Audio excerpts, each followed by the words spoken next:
friends!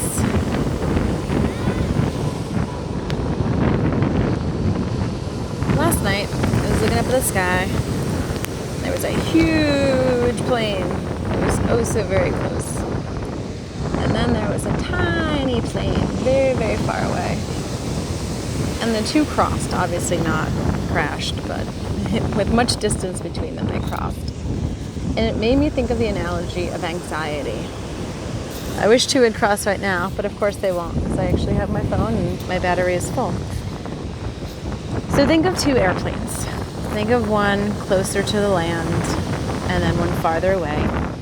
They're both travel airplanes, same size. But with our perspective, they're different. So the one that is closer looks so much larger, and the one that is farther away looks so much smaller. And if you didn't know better, you would think that one is larger and one is smaller. But we know better, and we know that planes, the majority of them, at least the big ones up in the sky, are the same size. So I'm going to give you a minute. I'm going to ask you to think, how can this relate to anxiety? Get some nice ocean waves while you consider this. Take a minute.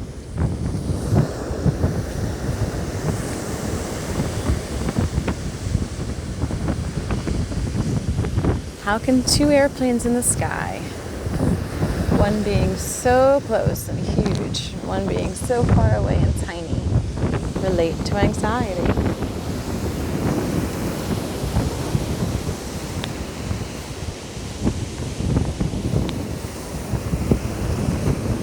Well, you see, anxiety often happens in the high emotions when things are close to us. When we really can't see the bigger picture, when it's in our face, it's right in front of us, or it's happening to us. And at this point, it's that huge airplane that seems oh so close and oh so dangerous. And then as time goes on, depending on what the situation is, of course, the airplane turns to the smaller one, and we're able to step back, be more reflective, and realize that it's much smaller. Even though they're both technically the same thing, same situation. One is just closer and one is farther away. And the importance of this when it comes to anxiety or to any strong feelings is that it will not always be so strong, again, depending on what it is. So we're speaking anxiety, depression. We're not necessarily speaking PTSD or trauma. Everything's very different. But as far as anxiety goes. So what do we learn from this? We learn, as always, to try to take a step back, to ground ourselves, to try to look at it from the bigger perspective. So I'll often ask my clients, will this matter to you tomorrow? Will this matter to you next week? A year from now, will you still think of this? Will this still be a huge piece?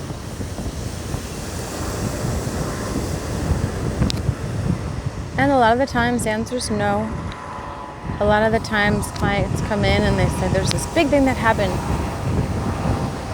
and they can't remember what it was. They remember the anxiety, the feeling about how horrific it was, but they can't really remember the exact situation or what had caused it, what had happened, how it ended.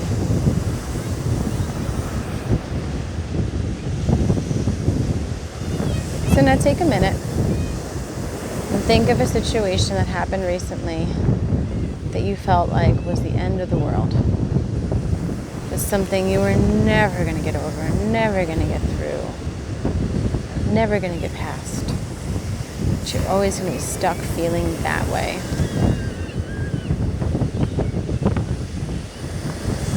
And now take a step back.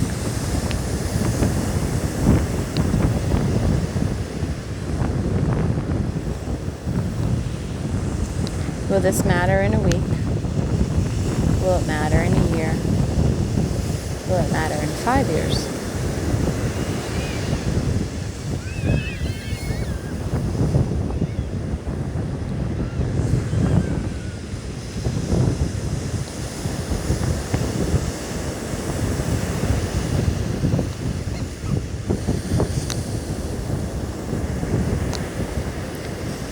Now, if you say yes, it'll still matter in a week. It'll still matter in a year. Why? What about it is still getting you stuck? What are the parts that you can't let go of? So oftentimes a situation happens, and what keeps us stuck is the way we think about it or the way we feel about it. So if a situation happened and you're constantly berating yourself, calling yourself an idiot or stupid or how could I have done that, those are the thoughts that are going to keep you stuck feeling that way. When you can work more towards radical acceptance, accepting that something happened, even if we did something stupid, we're human, it happens. How are you able to let it go? If there's other people around, you're probably holding on way more than they are. They probably don't even remember that moment, that second. And if they do, they're human too. And they can think back to a time when they did something stupid.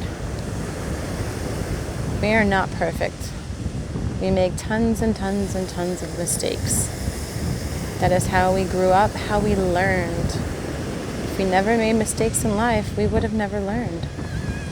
And when we reach a point where we have insight to the mistakes or the behaviors that we keep doing over and over and over again, that keep us stuck or keep us feeling the same way, that's when you want to look at it and decide what you want to change. How do you want to act differently next time? How can you prepare?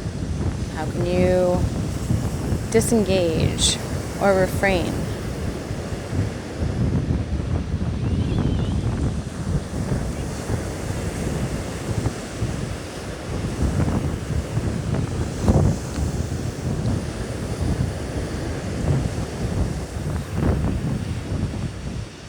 We may be judged on single moments in our lives, but single moments are not who we are.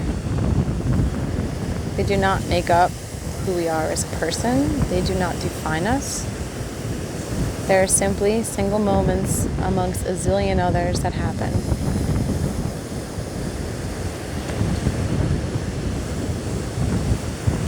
And it's up to us to hold on and get stuck, or let it go and be more true to who we want to be, what we want to be, and what we want to do.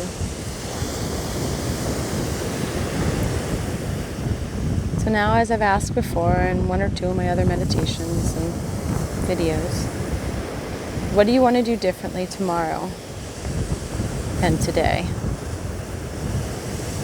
What do you want to do more of tomorrow that you didn't do today? What do you want to do less of tomorrow that you did too much today?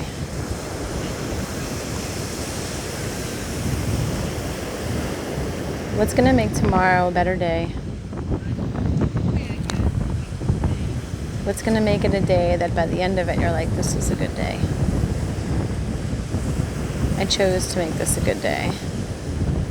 I chose to not focus on the negative as much. I chose to not focus on the anxiety as much. I chose to focus in the moment, on the people, on the experiences, on what's truly important. At the end of my life, I can look back on this day and say it was a good day because I tried to make it the best I could.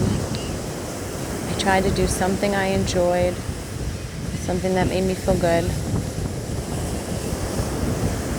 And I tried to accept the fact that I am human and I make mistakes, and not every day is going to be perfect. Not every day is going to be great. Most days are going to be boring and routine because we have to do responsible things like pay bills and work and do laundry.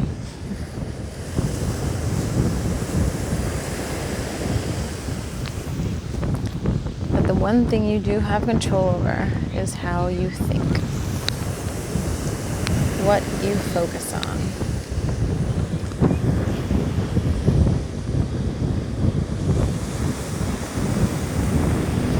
Take some time and reflect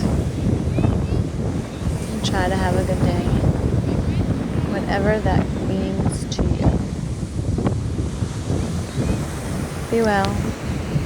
Bye, friends.